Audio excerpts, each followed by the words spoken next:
We are live here at the Artesian on March the 5th. It's about 5:30 and there's a young lady here who is going to tell us a little bit about what it's like to be homeless on the mean streets of Olympia.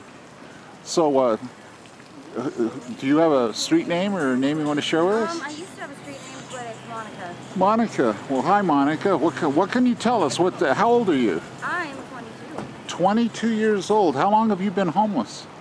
I'm not homeless. I'm houseless because of the county and the government and whatnot. So. Okay.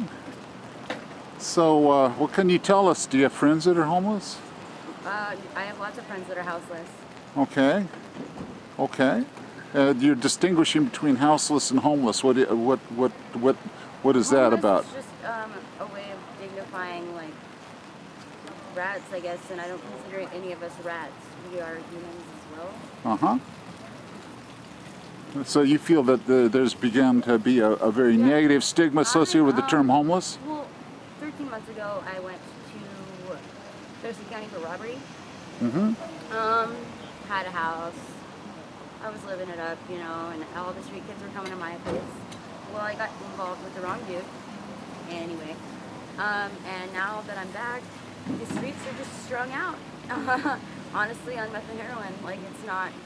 Like when you say strung out, are you talking about like a drug problem? Yeah, like heroin and stuff, like that stuff that just makes people sick and not themselves. I'm sober actually. On Wednesday it'll be a week because I don't count 13 months in prison. So. Mm-hmm.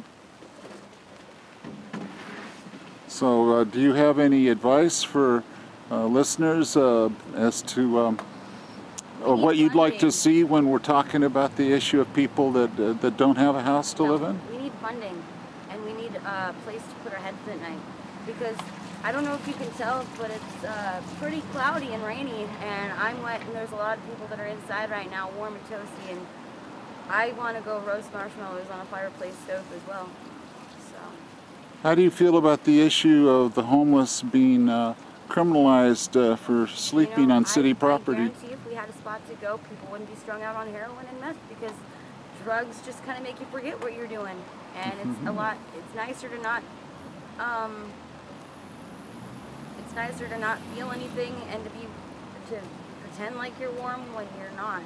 And it's whatever, I guess. My best friend Amanda's strung out on heroin. Well, I don't know if it's heroin, but you know, she puts meth in her veins, and she's the size that I was 13 months ago, and I'm the size that she was. Mm-hmm.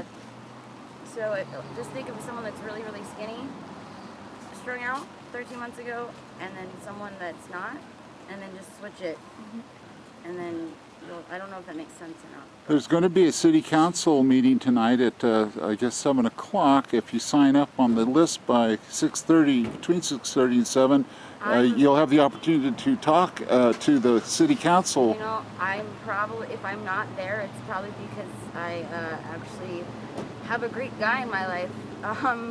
But I'm very proactive in getting these kids off the streets. Mm-hmm. There will be a Facebook about it later.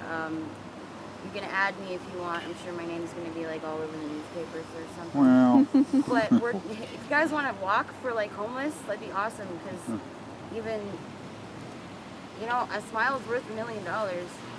The police, the state police have said they're going to come by after 6 o'clock down there on Washington and B Street and arrest the people there and take down the tent, and a number of people said they're willing to be arrested as a civil disobedience statement to this. You know, I've heard that before a few times, and I don't know if the state's got it by now, but like we're just going to keep rebuilding whether or not they're going to kick us off property or not. Like they can't make us leave because this is our home too. Monica? Yes? Thank you. This is another street interview by Soul Snatcher Productions.